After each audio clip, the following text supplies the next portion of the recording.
오늘은 사대 교회를 향한 주님의 말씀인데요. 그 전에 우리 지난주에 암송 구절을 한번 같이 암송하고 말씀을 나누겠습니다. 요한계시록 2장 19절 말씀입니다. 암송하겠습니다. 시작. 나는 내 행위와 사랑과 믿음과 섬김과 오래 참음을 알고 또 내 나중 행위가 처음 행위보다 더 훌륭한 것을 안다. 요한계시록 2장 19절 말씀이었습니다. 오늘은 사대 교회를 향한 주님의 말씀이면서 동시에 우리 모두를 위한 주님의 편지를 살펴보도록 하겠습니다. 사대 교회가 위치한 이 사대 도시는 산봉우리 위에 세워진 도시입니다. 남쪽 방향을 제외한 그 삼면이 모두 450m 정도의 벼랑으로 되어 있어서 당시에는 가장 안전하다 일컬어지는 난공불락의 도시였습니다.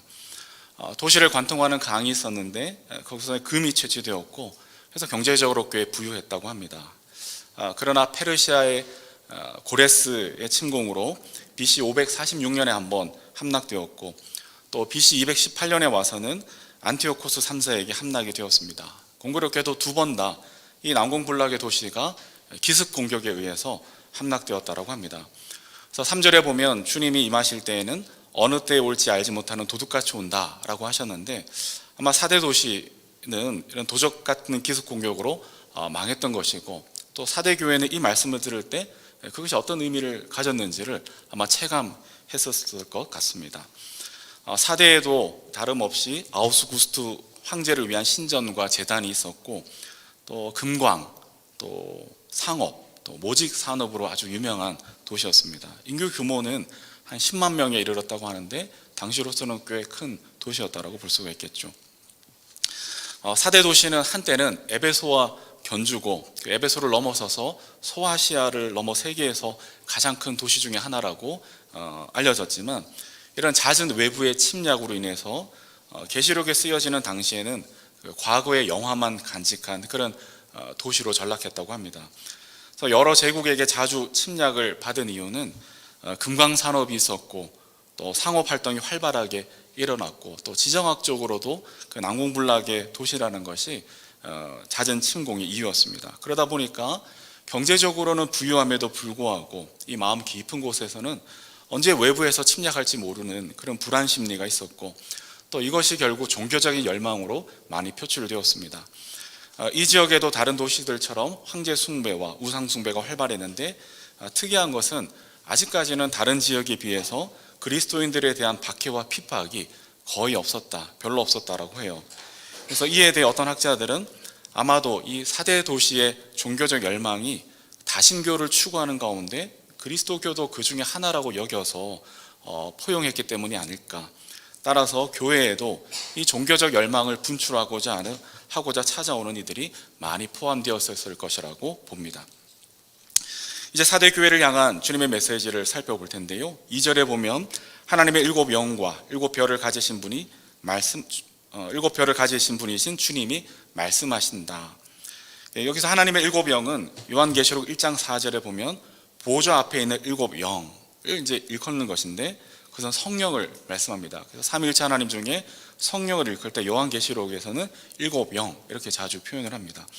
그리고 일곱 별은 요한계시록 1장 20절에서 일곱 교회의 심부름꾼이라고 저희가 반복을 했는데 사자 혹은 천사로 번역되기도 하지만 좀 더 넓은 의미로 보자면 일곱 교회의 모든 성도를 가리키는 의미입니다. 그러니까 일곱 교회뿐만 아니라 오늘의 모든 교회를 향한 성도 전체를 가리키는 의미이기도 하다라는 것이죠. 그래서 하나님의 일곱 영과 일곱 별을 가지셨다는 말은 주님이 성령으로 교회 안에서 성도의 삶 가운데 역사하시고 통치하고 계신다, 그런 의미로 저희가 받아들일 수 있습니다. 그리고 그 주님이 이렇게 말씀하시기를 나는 내 행위를 안다. 너는 살아있다는 이름은 있으나 실상은 죽은 것이다. 이것이 주님의 사대 교회를 향한 메시지였습니다. 여기서 이름은 네임 이렇게 쓸 수도 있지만 그 헬라어로는 오노마, 그래서 명성, 평판이라는 뜻도 포함되어 있습니다. 그러니까 유명했다 이런 것이죠. 그래서 단순히 이름만 있는 것이 아니고 야, 너 살아있다는 유명하더라, 너 꽤 이름이 알려져 있더라, 이런 말씀인 것이죠. 여러분이 떠올리는 교회 중에 혹시 유명한 교회가 떠오르시는 교회가 있나요? 네, 어떤 교회들이 떠오르실 텐데 사대교회는 그렇게 유명한 교회였던 것이죠. 와, 저 교회는 정말 유명하네. 저 교회는 살아있는 교회야. 저 교회는 정말 엄청난 교회구나.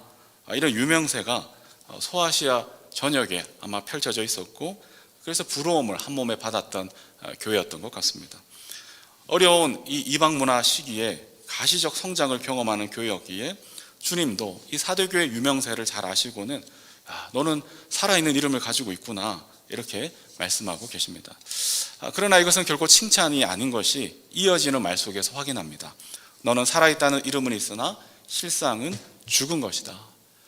야고보서 2장 26절에 보면 영혼이 없는 몸이 죽은 것과 같이 행함이 없는 믿음은 죽은 것이다, 이렇게 말씀하셨는데, 살아있다는 이름은 가지고 있지만 믿음은 있다고 하지만 그러나 실상은 죽은 교회, 믿음의 고백은 있지만 그 믿음의 행함이 없는, 열매가 없는 죽어가는 교회라는 진단을 주님으로부터 받았습니다. 겉은 그리스도인이지만 내용은 텅텅 비어있는 영적 상태, 그 영적 가사 상태에 빠진 명목상의 교회라고 주님은 지적하고 계시는 것이죠. 사도교회 상태가 어떻길래 주님의 진단이 이렇게 내려진 것일까? 본문에서 저희가 확인해 보자면 4절 말씀에 이렇게 되어 있습니다. 사대에는 자기 옷을 더럽히지 않은 사람 몇이 있다. 이 말은 즉슨 더럽히지 않은 사람이 몇 사람밖에 없다는 말은 사대에는 교회를 포함해서 많은 이들이 자기 옷을 더럽히는 경향이 농후했다는 겁니다. 옷을 더럽힌다는 이 표현은 로마의 우상 숭배에 물들었다라는 그런 상징적 의미인데, 아마도 그 소아시아 지역에서 실행되었던 키벨레 제의라는 게 있습니다. 키벨레 제의라는 게 있는데, 사제가 정결례를 위해서 황소의 피로 흰 옷을 적시는 그런 의식이 있었습니다. 그러니까 사제와 또 거기에 참배하는 사람들이 어떤 피로 자기 옷을 이렇게 적시는 것이죠. 그걸 통해서 우상 제물을 드리기도 했는데, 그 의식을 이제 염두에 두고 옷을 더럽혔다, 더럽히지 않았다, 이렇게 상징적으로 표현을 했습니다. 즉 사도교회 많은 이들이 주님의 이름을 증거하는 싸움을 하는 대신에 이 우상 숭배 문화에 참여하고 동화했습니다. 그래서 가시적 유명세는 비록 탔을지언정 생명이 없는, 내용적으로는 영적 가사 상태에 빠진 명목상의 교회로 전락해 버린 교회의 현실이었습니다. 어떻게 해서 이런 일이 가능해졌을까? 다른 교회들처럼 핍박과 박해의 흔적은 거의 없었다라고 보고 있습니다. 종교적 열망을 추구하는 그 도시 분위기 속에서 상대적으로 그리스도교는 아직 안전했습니다. 그런데 이것이 오히려 독이 되었던 것이죠. 편안해지니 게으름이 찾아오고 정적 자기도 알지 못하게 가사 상태에 빠져들게 된 것이죠. 마귀가 어느 날 회의를 했다고 합니다. 성경에 나오는 얘기는 아닙니다. 근데 예수를 믿는 성도를 박해하고 죽음으로 위협을 하는데 마귀들이 고민에 빠진 거예요. 그럴수록 오히려 더 순교하자라고 막 덤벼드니까 이거 도대체 어떻게 해야 되나, 사자의 밥으로 던져도 순교한다고 찬양하고 그렇게 핍박과 고난을 주어도 더 믿음의 길을 걸어가는 이 교회를 보면서 고민하다가 한 가지 묘안을 냈다고 합니다. 그냥 내버려 두자. 마귀의 전략 중 하나는 그냥 내버려 두자, 이게 그들의 전략이었습니다. 그런데 놀랍게도 그냥 내버려 두니까 전혀 다른 결과가 일어나는 것이죠. 넓은 길로 가주게 했더니 좁은 길로 갈 때에는 그렇게 순교적 믿음으로 그 좁은 길을 헤치고 달려가더니 넓은 길을 보여주고 내버려두니 마귀가 더 이상 할 일이 없어졌더라. 그래서 마귀도 깜짝 놀랐다라는 그런 후문이 있습니다. 네, 이건 그냥 이렇게 좀 지어낸 얘기이긴 하지만 어떤 원리들을 생각해낸 이야기입니다. 주님 보시기에 사대교회가 꼭 그런 것이죠.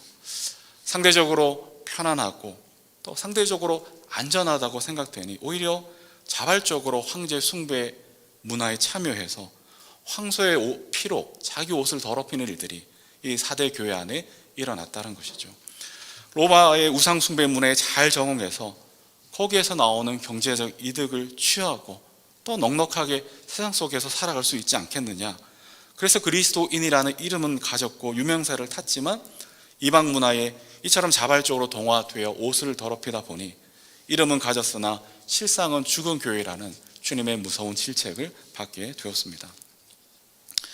사대교회의 이러한 안타까운 모습을 보면서 자연스럽게 한국교회의 모습이 오버랩되는 것은 저만의 생각은 아닌 것 같습니다. 한국 초대 교회사를 보면 교회는 언제나 박해와 어려움을 겪었습니다. 특히 우리보다 개신교보다 먼저 들어왔던 천주교의 경우에는 정말 엄청난 순교자를 냈었습니다. 그래서 천주교가 워낙 순교자를 내다 보니까 상대적으로 개신교는 당시에는 좀 나은 편이었는데, 그러나 일제시대와 6.25 전쟁을 겪으면서 교회가 겪어야 했던 그 고난은 이로 말할 수가 없었습니다. 그러나 그 극한의 고통 속에서 교회는 오히려 영적 각성과 부흥을 경험했었고, 또 선교사도 그 어느 나라보다 많이 파송하는 나라가 교회가 되었습니다. 그래서 규모로만 치자면 세계 10대 교회 안에 다수의 한국 교회가 포함되어 있다라고 하죠. 미국이나 영국의 어떤 오래된 전통 있는 신학교 중에서는 한국 신학생들이 오지 않으면 문을 닫을 수도 있다, 이런 현상이 일어나고 있습니다. 세계적으로 유행했던 셀 교회, 셀 처치 많이 들어보셨을 텐데, 이 셀 교회도 알고 봤더니 한국 교회 그 구역 예배에서 영감을 받아서 그것을 일원화해가지고 퍼져나가게 한 것이라고 하니, 이 한국 교회가 세계 교회에 얼마나 많은 영향을 끼치고 있는지를 짐작할 수가 있습니다. 그러면 살아있다라는 이름을 가진 것, 한국교회를 보면서 배우고자 정말 엄청난 유명세를 타고 있는 이 한국교회의 실상은 어떠할까? 우리 주님이 한국교회를 보실 때 어떻게 진단하고 계실 것인가 라는 것이죠. 혹시나 황제숭배, 우상숭배의 문에 빠져서 자기 옷을 더럽히고 있는 교회로 진단하시지는 않을까라는 염려가 오늘의 시간 속에서는 조금은 듭니다. 그래서 살아있다는 이름은 있으나 실상은 죽은 교회, 영적 가사 상태에 빠진 명목상의 교회, 명목상의 그리스도인이라고 진단하시지는 않을까? 정말 그렇게 하시면 어떻게 하지? 라는 두렵고 떨리는 마음이 생깁니다. 물론 우리가 처해 있는 이 현실은 사대교회가 겪었던 황제 숭배 문화는 더 이상 없습니다. 일제시대에 있었던 신사 참배도 더 이상은 없습니다. 하지만 황제 숭배 문화는 새로운 문화 형태로 그 옷을 갈아입고 얼굴을 바꾼 채 우리에게 다가왔습니다. 이것에 대해 리차드 포스트는 돈, 섹스, 권력이라는 형태로 우리의 삶과 신앙을 유혹하고 있다고 말합니다. 황제 숭배라는 것도 사실상은 파고 들어가 보면 돈과 섹스와 권력이 얽혀있는 하나의 종교 문화였는데, 지금은 돈과 섹스와 권력이 전면에 앞장서서 현대판 황제 숭배가 되어 여전히 신의 자리에 오르라는 시대이고, 많은 이들이 그것을 추구하는 사회 속에서 우리가 살아가고 있습니다. 실제로 돈은 어느 순간부터 노골적으로 힘이고 실력이 되어 버렸습니다. 돈이면 못하는 게 없을 것 같은 세상이 되어버렸습니다. 아이들의 첫 번째 꿈이, 많은 아이들의 첫 번째 꿈이 건물주라고 합니다. 연예인이 되어도 건물주, 공무원이 되어도 건물주, 무엇을 하든지 결국 건물주로 귀결되고 있습니다. 우리가 살아가는 집은 필요하지만, 그러나 아무리 생각해도 이 현상은 너무 도가 지나친 것 같습니다. 지나치다 못해 파국을 향해 치닫고 있는 것은 아닌가. 이 돈의 힘 앞에서 예술도 교육도 종교도 그 고유한 가치와 목적을 잃어버리고 부패해가고만 있는 것 같습니다. 섹스의 문제는 또 어떻습니까? 한국 사회 전체가, 특히 남자들이 모두 미친 게 아닌가 싶을 정도로 우리 너무 암울한 소식들을 접하고 있습니다. 이것이 일상이고, 또 변태적으로 진화한 N번방, 갑번방이 곳곳에 넘쳐나고, 아동들을 향한 그런 착취들이 아무렇지도 않게 일어나고 있습니다. 점점 더 왜곡되어 악마적 범죄 형태를 띠고 있는 세상 가운데 우리가 처해 있는 것이죠. 권력에 대한 집착에는 정도가 없어진 지 오래인 듯합니다. 최선의 인간적 예의도, 서로 간에 지켜야 하는 약속도 휴지 조각처럼 취급합니다. 권력은 원래 사람들을 자유케 하고, 권력은 세상을 아름답게 만들어가는 좋은 수단과 도구였는데, 이 권력을 잡기만 하면 승자 독식을 할 수가 있고, 이 권력을 잡기만 하면 어느 대학교의 교수들처럼 다른 학생들을 떨어뜨리고 자기의 딸을 대학원에 합격시키는 그런 일들이 권력으로 자행되고 있습니다. 돈과 성을 취할 수 있기 때문이라는 자기 신념이 바탕되어 있기에 이러한 암울한 사회로 가고 있는 것은 아닌지 심히도 염려스럽죠. 이처럼 마귀는 현대판 황제 숭배인 돈과 섹스와 권력에 취하도록 많은 사람들을 유혹하고 있습니다. 이것이 없는 사회를 살아가는 일이 점점 더 불가능한 것은 아닌가, 그런 패배감에 젖어 만들어 가는 것 같습니다.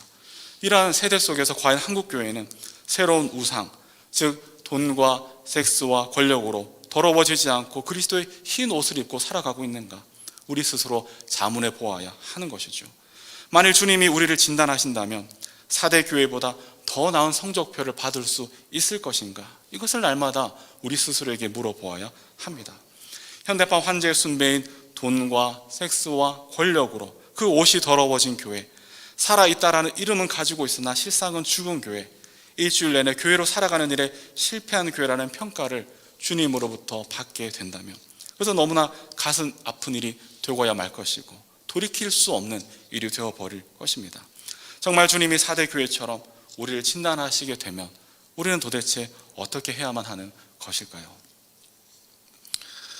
그러나 감사한 것은 교회를 향한 이 주님의 경고와 질책에도 불구하고 주님은 이 4대 교회를 포기하지 않으시는 것을 우리는 동시에 본문에서 발견하게 됩니다.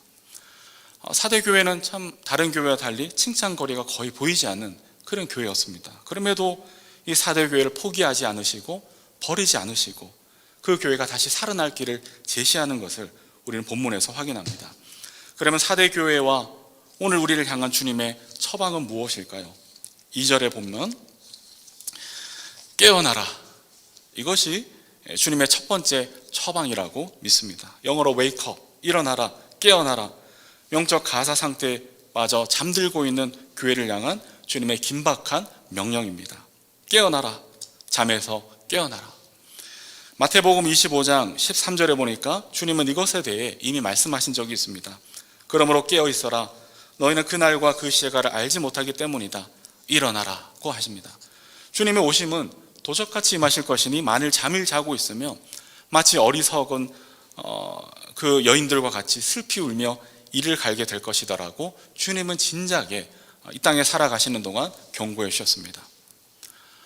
만일 평생을 우리가 예수 믿는다라고 살아왔고 또 그리스도인이라는 이름을 가지고 우리가 살아왔는데 도적같이 임하시는 그 주님을 우리가 영적 잠에 빠져 있느라고 그 순간 맞이하지 못하게 된다면 이 얼마나 허망하고 고통스러운 일이 되겠습니까? 그러므로 주님은 말씀하십니다.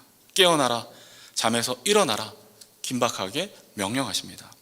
4대 교회는 이 말씀의 무게를 깊이 알았을 겁니다. 4대라는 도시도 2번이나 기습공격으로 함락당한 적이 있었기 때문에 도적같이 임하시는 주님의 명령이 함의하는 그 뜻을 체감적으로 알았고 그것이 결코 가볍게 들리지 않았을 터입니다. 이렇게 4대 교회를 깨우시는 주님은 한국교회와 성도 또한 깨우고 계신다라고 저는 믿습니다.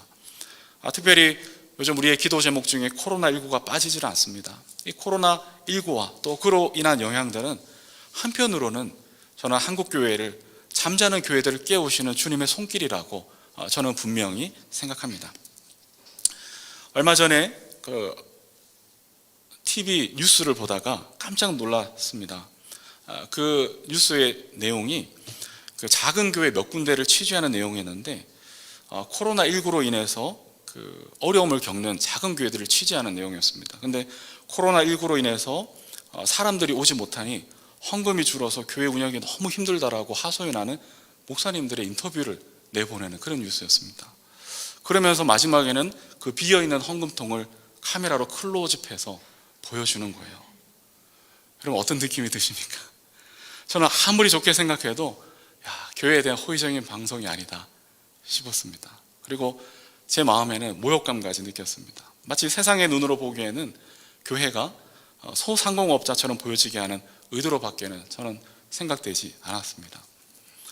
얼마 전에는 구리시에서 알고 계시겠지만 행정당국에서 금지한 종교단체 소모임을 금지했잖아요. 근데 그 종교단체 소모임을 신고하면 포상금을 주겠다라는 계획을 발표했습니다. 여기서 종교단체라는 것은 개신교밖에 없습니다. 왜? 개신교만 금지했으니까. 근데 그 개신교 소모임을 신고하면 포상금을 주겠다라고 했는데 결국 곧바로 철회하기는 했지만 그 소식을 보는데 내내 씁쓸하기가 그지 없었습니다. 그래서 이 사태를 두고서는 그동안 사회에서 공적 책임을 강조하는 그 기독교인들의 대다수조차도 최근에 일어난 이 조치들은 너무 과하다라는 의견들을 피력을 합니다.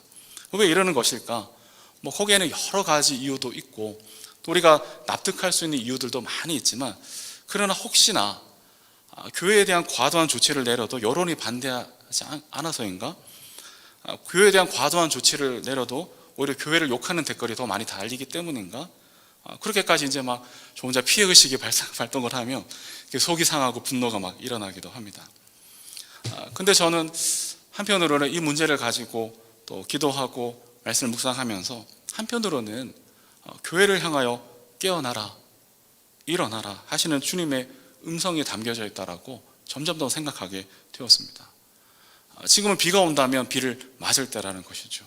코로나19와 그로 인해 교회가 겪는 일들 속에서 영적 가사 상태에서 깨어날 기회를 주님께서 우리에게 허락하시는 것은 아닌가. 그 속에서 교회를 향한 새로운 상상력과 새로운 길이 열려지고 있다라고 저는 생각하게 되었습니다. 인천 지역에 규모가 꽤 큰 교회가 하나 있습니다. 그곳은 신학생들에게도 존경을 받는, 여러분 신학생들에게 존경을 받는 목사님은 정말 대단한 거거든요. 신학생들은 대부분 교만하기 때문에 존경하는 사람이 없어요. 근데 죄송합니다. 근데 신학생들에게도 존경을 받는 그 목회자, 그래서 일제시대 그 순교자의 자손들이 많이 있는 그런 교회였습니다. 네, 규모도 굉장히 큽니다. 아마 이름을 말씀드리면 대부분 아시는 교회인데, 어느 날 그 교회가 건축을 한다는 얘기를 들었고 개인적으로 많이 실망했습니다. 왜냐하면 이미 큰 예배당 건물이 2개나 있고 또 부속 건물들도 굉장히 많이 있습니다.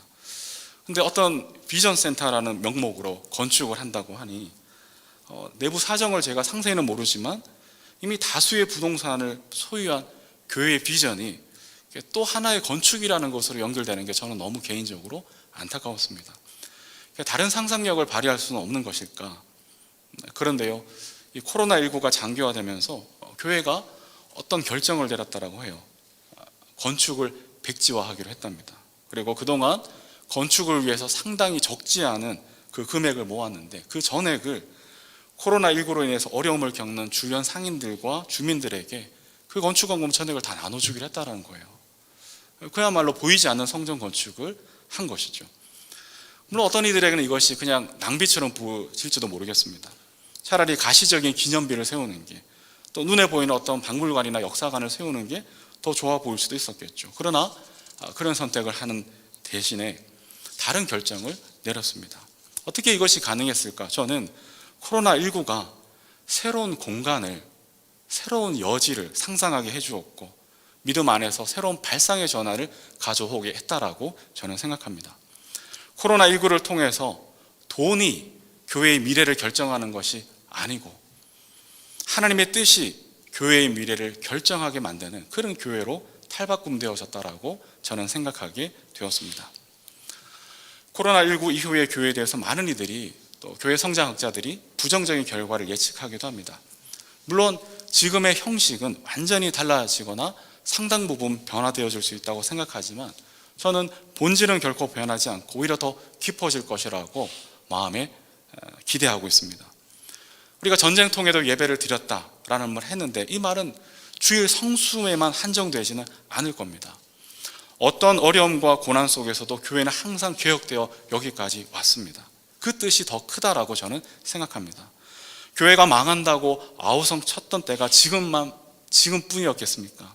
역사 속에서 수없이 많은 일들 속에서 교회는 망한다라고 아우성 치는 일들은 많이 있어 왔습니다. 그러나 여전히 교회는 살아있고 숨쉬고 그리고 주님의 사명을 감당하고 있습니다. 왜요? 교회는 그리스도의 몸이기 때문입니다. 주님께서 교회의 머리가 되시기 때문입니다. 주님이 살아계시는 한, 주님이 죽지 않으시는 한 교회의 사명은 여전히 남아 있는 것이죠. 그러므로 교회에게 코로나19는 결코 빼앗긴 시간이 아니고 잃어버린 시간이 아닙니다. 영적 가사 상태에 빠졌던 교회가 이제는 잠에서 깨어 일어나야 할 시간입니다. 현대판 황제 숭배인 돈과 섹스와 권력에 취해 그 갈바를 잃어버리고 있는 세상을 흔들어 깨우고 일어나라라고 해야 할 시간이라는 것이죠. 이스라엘이 우상에 취해 영적 잠에 빠져 있을 때 주님은 바벨론과 페르시아를 몽둥이로 들어 사용하셔서 이스라엘을 때리시며 깨우셨습니다. 그러므로 성도는 일어나야 하는 것이죠. 코로나19는 영적 잠에서 깨어나야 할 시간입니다. 다시금 주님의 십자가 앞에서 주님의 은혜를 생각할 때마다 벅찬 감격과 기쁨이 솟아올라야 하는 것이죠. 여러분, 우리의 눈에 눈물이 마르는 것은 고난이 깊어서만은 아닙니다. 우리의 눈물샘이 마르는 것은 나이가 들어서만도 아닙니다. 어쩌면 우리가 영적 잠에 빠져서 은혜를 잃어버리고 가사상태에 빠져서인지는 아닌지, 세상에서 이리저리 눈치 보고 갈팡질팡 적응하며 사느라 어느덧 천국의 소망을 잃어버려 가고 있기 때문은 아닌지, 그러면 안 됩니다. 일어나야 합니다. 천국과 지옥이 이혼하는 날이 반드시 온다라고 성경은 약속합니다. 역사의 종말과 개인의 죽음은 반드시 찾아옵니다. 그 날이 오기까지 하나님의 구원 이야기를 들을 때마다 그 이야기가 새롭고 가슴이 설레이고 꿈을 꾸고 행동하게 하는 믿음의 사람이 되어야 할 때가 온 것인 것이죠. 저는 처음 목사 안수를 받고 마가복음 큐티를 시작하면서 얼마나 가슴이 벅차올라왔었던지 그 기억은 잊을 수가 없습니다. 그래서 어떻게까지 생각했냐면, 주님, 일평생 말씀 묵상만 하다가 살아도 충분하겠네요. 그런 고백까지 막 했었습니다. 그리고 그런 고백을 하며 복받쳐 울었던 날들이 있었는데 어쩌다가 이 지경이 되었을까요? 코로나19를 지나면서 이 감격과 이 은혜가 다시금 내 안에서 샘솟도록 소원하는 마음이 그 어느 때보다 간절하게 생기고 있습니다. 저만 그렇겠습니까? 우리 모두 그래야 할 줄로 믿습니다.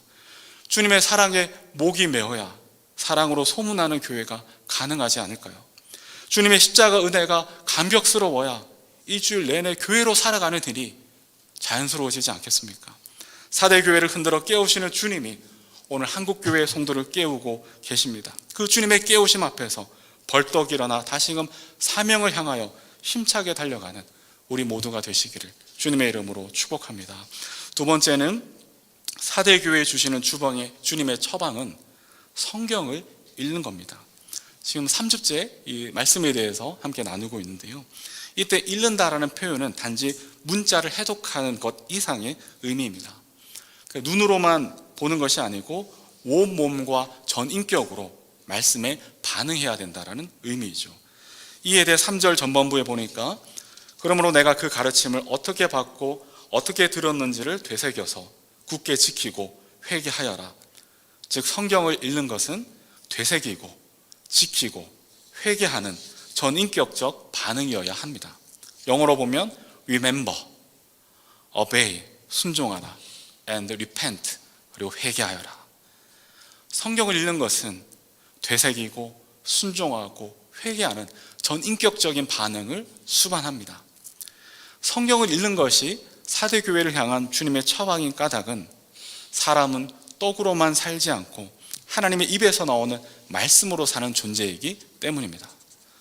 4대 교회가 황제를 숭배하는 문화에 동조하고 참여하는 것은 당장에는 로마 사회에서 그것이 성공하는 길이고 미래를 보장받는 것 같아서일 겁니다. 그러나 풀은 마르고 꽃은 시들듯이 천년제국 로마는 멸망했습니다. 하지만 풀은 마르고 꽃은 시드나 우리 하나님의 말씀은 영영할 것이기에 4대 교회는 주님의 말씀을 기억하고 순종하며 말씀으로 돌아와야 하는 것이죠. 그래야 살 수가 있습니다. 예레미야 선지자를 기억하실 겁니다. 예레미야 선지자의 별명이 뭐죠? 눈물의 선지자입니다. 이스라엘의 멸망을 예언하다가 울고, 그런 예언을 듣기 싫어하는 이들의 박해 때문에 울고, 하지만 예레미야 예언대로 이스라엘은 망했고 바벨론으로 처참하게 끌려갔습니다. 예레미야의 예언의 내용은 뭐냐면 이스라엘은 망할 거니까 바벨론으로 순수히 끌려가라였습니다. 이것이 당시 이스라엘을 향한, 유대를 향한 주님의 뜻이었습니다. 이스라엘의 죄에 대한 심판으로서 바벨론을 들어 사용하시는 만큼 때리면 맞고 비가 내리면 맞으라는 예언을 주셨습니다. 이것은 패배의식을 심어주는 말이 아닙니다. 끌려가고 흩어지고 고난받는 그 모욕의 시간 동안에 오히려 정결해지고 새로워지게 될 것이라는 주님의 약속이 담겨 있었습니다. 결국 끌려간 그곳에서 유대인들은 무엇을 했나요? 나라가 망했으니 절망감에 그렇게 살았을까요? 아닙니다. 그들은 끌려간 그곳에서 오히려 성전에 모일 수가 없으니 회당을 세워서 회당에 모이기 시작했습니다. 안식일에는 지친 몸을 이끌고 와서 주님의 말씀을 읽고 들으며 그 말씀 앞에서 울었습니다. 척박한 이방 땅에서 오히려 하나님의 백성으로 살아가고자 몸부림을 쳤습니다. 그 이야기를 볼 때마다 진지하게 좀 그렇게 하지 싶지만, 그러나 그렇게 하나님의 말씀으로 돌아온 이스라엘은 70년이 지나서 에스라와 느헤미야 등을 통하여서 예루살렘으로 복귀하게 되는 그 회복의 은혜와 복을 누리는 것을 우리는 성경에서 읽었습니다. 성경이 하나님의 말씀이라고 믿으십니까? 저는 성경이 하나님의 말씀이라고 믿습니다. 그런데 서울 장신대 김효경 교수님에 의하면 성경은 하나님의 말씀이다라는 이 말이 무엇을 의미하는지 아는 게 중요하다고 합니다. 저도 상당히 동의합니다. 성경이 하나님의 말씀이라는 이 말은 성경이 성경을 읽는 사람들에게 생명을 준다는 의미에서 그렇다는 것이죠.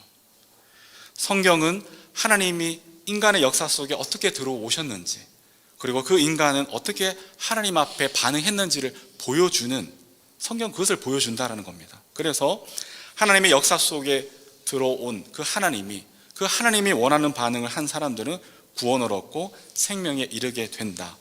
바로 그 새로운 길, 그 구원을 이루어 주시기 때문에 성경은 하나님의 말씀이다 라는 것이죠. 그래서 칼 바르트는 영적 암흑의 시기에 결국 성경 읽기에 몰두했고 거기에서 하나님의 새로운 세계를 발견했다라고 고백합니다.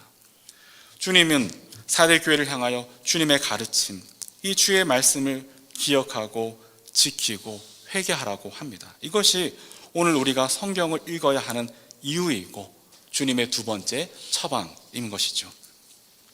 세 번째 주님의 처방은 저항하라입니다. 3절에 보면 회개하여라 이렇게 말씀이 나오는데요. 회개라는 말은 두 가지를 포함합니다. 입술의 참회와 그리고 삶의 돌이킴입니다. 그리고 회개는 돌이키는 게 회개라는 것이죠. 그래서 황제 숭배로 더 이상 자기 옷을 더럽히지 말고 돌아서라는 것이고, 돈과 섹스와 권력을 향한 무한 질주를 멈추라는 것인데, 근데 이것이 어느 순간부터는 스스로의 힘으로 선택하는 것이 굉장히 불가능해집니다. 그러니까 멈추고 싶어도 멈출 수가 없게 되는 지경에 이르는 것이죠. 내려오고 싶어도 내려올 수 없습니다. 그만두고 싶어도 그만둘 수가 없습니다. 사단의 견고한 진이 꼼짝 못하게 꽁꽁 메어놓기 때문입니다. 순순히 안 보내줍니다. 악의 카르텔이 가만두지를 않습니다. 그래서 아들이 원하지 않아도 교회 세습이 강제되는 것이죠. 아들이 바라지 않아도 교회 세습을 해야 되는 지경이 됩니다. 이해관계가 너무나 촘촘하게 엮여져 있어서 원한다고 쉽게 빠져나올 수 있는 것이 결코 아닙니다. 그러면 어떻게 해야 하나요? 주님은 회개하라, 저항하라 라고 하십니다. 회개하는 것은 돌이키는 것이고 멈추는 것이고 저항하는 일이기 때문입니다. 현대판 황제 숭배인 돈과 섹스와 권력으로 나타난 그 악에 대하여 No, 아니다 라고 소리치고 저항해야 하는 것이죠. 야, 너만 깨끗하냐, 너만 잘났냐 하는 조롱과 비방을 우리 그리스도인은 들을 수 있어야 합니다. 여러분, 만일 마귀가 저에게 와서 저를 칭찬하면 어떻게 될까요? 마귀가 야, 이상호 목사 참 잘하고 있어, 쭉 그렇게만 해, 그럼 어떻게 된 걸까요? 당연히 잘못된 것이죠. 그러니까 성도의 삶을 마귀가 칭찬하기 시작하면 그것은 망한 신앙입니다. 마귀로부터 야, 너만 잘났냐, 너만 깨끗하냐 이 소리를 들어야 하고 악에 대하여 저항해야 되는 것이죠. 그것이 그리스도인의 인내라는 겁니다. 그러면 어떻게 될까요? 마태복음 5장 11절 12절에 보니까 너희가 나 때문에 모욕을 당하고 박해를 받고 터무니없는 말로 온갖 비난을 받은 복이 있다. 너희는 기뻐하고 즐거워하여라. 하늘에서 받을 너희의 상이 크기 때문이다. 너희보다 먼저 온 예언자들도 이와 같이 박해를 하였다. 저항하면 모욕을 당하고 박해를 받고 비난을 받을 것이 틀림없지만 기뻐하고 즐거워하라고 합니다. 왜요? 하늘에서 너희의 상이 크다. 하늘에서 너희의 상이 크다. 이 소망이 있기 때문입니다. 황제 숭배 문화에 저항하다가 받는 고난은 성도의 영광이고 주님이 주시는 면류관이 되는 것이죠. 이 소망을 우리가 가져야 할 줄로 압니다. 이 소망이 우리에게 있어야 우리가 신앙의 싸움을 해나갈 수 있습니다. 물론 이 일은 짐작하시다시피 결코 쉽지가 않습니다. 인간의 탐욕과 구조적인 악이 서로 엉켜 있어서이기 때문이죠. 그래서 저는 무엇보다 공동체의 힘이 필요하다라고 확신합니다. 전도서 4장 12절에 보니까 한 사람이면 패하겠거니와 두 사람이면 맞설 수 있나니 세 겹줄은 쉽게 끊어지지 아니하느니라고 하십니다. 세 겹줄은 쉽게 끊어지지 아니하느니라. 초대교회는 그런 면에서 훌륭한 모범을 우리에게 보여주고 있습니다. 사도행전 4장 32절에서 37절에 보면 많은 신도가 다 한마음과 한뜻이 되어 아무도 자기 소유를 자기 것이라고 하지 않고 모든 것을 공동으로 사용하였다. 사도들은 큰 능력으로 주 예수의 부활을 증언하였고 사람들은 모두 큰 은혜를 받았다. 그들 가운데는 가난한 사람이 한 사람도 없었다. 땅이나 집을 가진 사람들은 그것을 팔아서 그 판돈을 가져다가 사도들의 발 앞에 놓았고 사도들은 각 사람에게 필요에 따라 나누어 주었다. 키프로스 태생으로 레위 사람이요 사도들에게서 바나바 곧 위로의 아들이라는 뜻의 별명을 받은 요셉이 자기가 가지고 있는 밭을 팔아서 그 돈을 가져다가 사도들의 발 앞에 놓았다라고 합니다. 여러분, 여기서 무엇을 보십니까? 칼 막스는 여기에서 공산사회를 보므로 공산주의를 만들어냈지만 그것은 인류를 고통과 파멸로 몰아세웠습니다. 저는 그것이 아니고 여기에서 더 이상 돈이 주인 노릇하지 못하는 하나님의 세계를 여기에서 발견합니다. 돈이 결정하는 교회와 성도가 아닌 성령과 사랑이 그 삶을 규정하고 결정하는 공동체의 힘을 보는 것이죠. 바나바가 자신의 권력을 해체하고 사도들의 발 앞에 엎드리는 그 섬기는 자로 낮아지는 모습을 봅니다. 남녀노소 불문하고 하나님의 한 형제 자매로서 동등하고 친밀하게 교제를 나누는 그 공동체의 모습을 봅니다. 이러한 공동체의 모습을 구체적으로 어떻게 적용할 것인가, 그 구체적인 내용은 성경에 나와 있지 않습니다. 그러나 기도하고 애쓰는 가운데 오늘 우리에게 맞는 이 원리를 적용할 수 있는 방법들을 우리는 얼마든지 상상할 수 있다라고 저는 생각합니다. 그리고 이러한 공동체의 힘이 현대사회에서 우리가 목격하고 고통당하는 돈과 섹스와 권력의 이 악한 힘, 잘못되어진 왜곡되어진 그 힘을 완전히 해체하고 그 위에 기름을 부어서 본래적 선한 도구와 수단으로 되돌리는, 하나님의 선한 도구로 되돌리는 그런 거듭나게 하는 일들이 가능해질 것이라고 생각합니다. 그래서 올해 우리는 공동체의 힘을 위해 기도하고 있습니다. 본 회퍼는 그리스도는 공동체로 존재한다. 이 말은 묵상하면 묵상할수록 너무나 깊은 의미입니다. 그리스도는 공동체로 존재한다. 공동체 속에서 그리스도를 만나는 것이고 서로의 모습 속에서 오늘 나와 함께 하시는 그리스도를 경험하게 되는 것이죠. 그래서 우리가 비록 코로나19는 우리를 흩어지게 하고 격리시키고 멀어지게 만들지만 그러나 창조적인 방법으로 우리는 코로나19 속에서 여전히 성도의 교제를 누리고 비록 흩어져 있지만 공동체의 힘을 경험하고 기도 가운데 말씀 가운데 연결되어지는 그 영적 경험이 너무나도 중요하다라고 저는 믿습니다. 마지막으로 이기는 사람에게 주님은 세 가지를 약속하십니다. 5절에 보면 이기는 사람은 이와 같이 흰 옷을 입을 것인데 나는 그의 이름을 생명책에서 지워버리지 않을 것이며 내 아버지 앞과 아버지의 천사들 앞에서 그의 이름을 시인할 것이다. 그래서 흰 옷은 예전 흰 돌과 같이 무죄 혹은 승리를 뜻하는 의복입니다. 그래서 요한계시록 7장 9절에 보면 그 뒤에 내가 보니 아무도 그 수를 셀 수 없을 만큼 큰 무리가 있었습니다. 그들은 모든 민족과 종족과 백성과 언어에서 나온 사람들인데 흰 두루마리를 입고 종려나무 가지를 손에 들고 보좌 앞과 어린 양 앞에 서 있었습니다 라고 합니다. 그러니까 흰 두루마기를 입은 사람들이 누군가 하면 계시록 7장 14절에서는 이 사람들은 큰 환난을 겪어낸 사람들입니다. 그들은 어린 양이 흘리신 피에 자기들의 두루마기를 빨아서 희게 하였습니다. 그러니까 이기는 사람에게는 어린 양의 피로 희게 되어진 그 옷을 입혀 주시겠다라고, 의의 삶을 살아가게 하시겠다라고 약속해 주시는 것이죠. 이 생명책은 모세 이야기에도 등장하는 내용인데 출애굽기 32장 32절에 보면 그러나 이제 그들의 죄를 사하시옵소서 그렇지 아니하시오면 원하건대 주께서 기록하신 책에서 내 이름을 지워버려 주옵소서라고 기도했습니다. 그러니까 구원받은 자의 이름을 지울 수 있다는 것이 아니고 구원받은 자의 이름이 주님의 책에 기록되어 주님과 함께 있다라는 그런 약속인 것이죠. 그리고 내 아버지 앞과 아버지의 천사들 앞에서 그의 이름을 시인할 것이다 라는 이 내용은 마태복음에서 이미 주님께서 약속하신 내용입니다.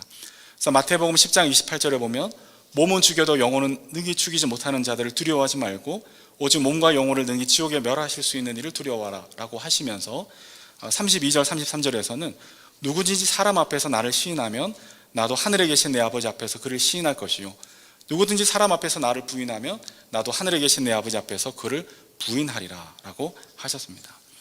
이 흰옷과 생명책과 그리고 우리를 이름을 시인하신다는 이 세 가지 약속 모두에서 우리가 확인하는 것은 천국과 지옥이 갈라지는 그 순간이 반드시 온다는 것이고, 그리고 이기는 자에게는 영원히 쉴 내 집, 천국을 허락해 주신다라는 주님의 분명한 약속입니다.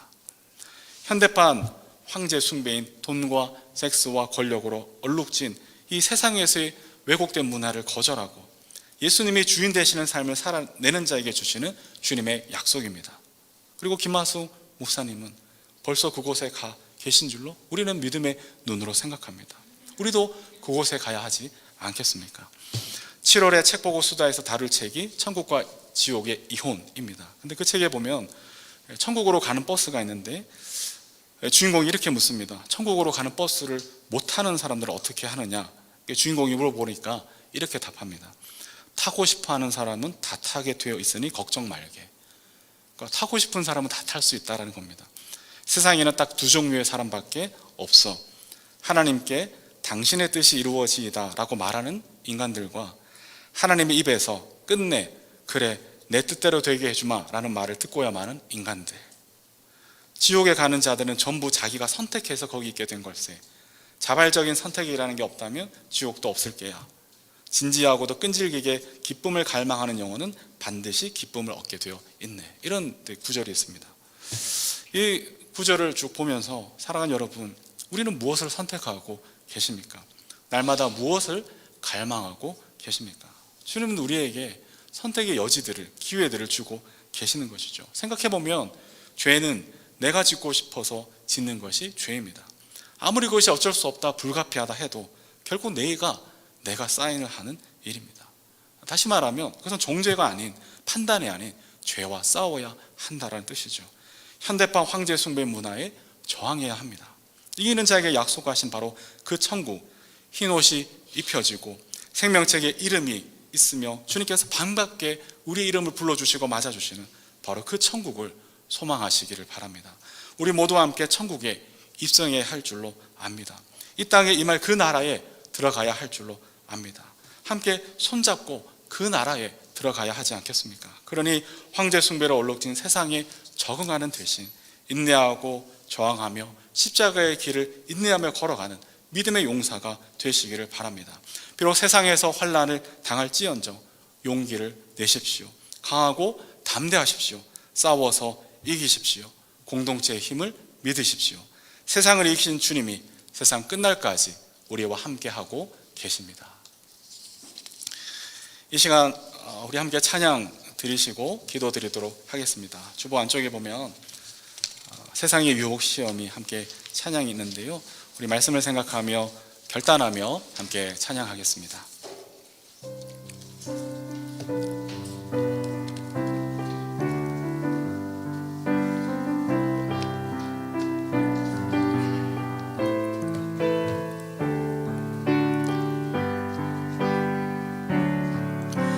세상의 유혹 시험이 내게 몰려올 때에 나의 힘으론 그것들 모두 이길 수 없네. 거대한 폭풍 가운데 위축된 나의 영혼 어찌할 바를 몰라 헤매이고 있을 때 주를 찬양, 손을 들고 찬양. 전쟁은 나에게 속한 것 아니니 주를 찬양, 손을 들고 찬양. 전쟁은 하나님께 속한 것이니 거짓과 속임수로 가득 찬 세상에서 어디로 갈지 몰라 머뭇거리고 있네. 공중의 권세 잡은 자 지금도 우리들을 실패와 절망으로 넘어뜨리려 하네. 주를 찬양, 손을 들고 찬양. 전쟁은 나에게 속한 것 아니니. 주를 찬양, 손을 들고 찬양. 전쟁은 하나님께 속한 것이니. 주위를 둘러보며 아무도 없는 듯 믿음의 눈을 들며 보이는 분 계시네. 지금도 내 안에서 역사하고 계시니. 사망과 어둠의 권세 물리치신 예수님. 주를 찬양, 손을 들고 찬양. 전쟁은 나에게 속한 것 아니니. 주를 찬양, 손을 들고 찬양. 전쟁은 하나님께 속한 것이니. 주를 찬양, 손을 들고 찬양. 주를 찬양, 손을 들고 찬양. 전쟁은 나에게 속한 것 아니니. 주를 찬양, 손을 들고 찬양. 전쟁은 하나님께 속한 것이니.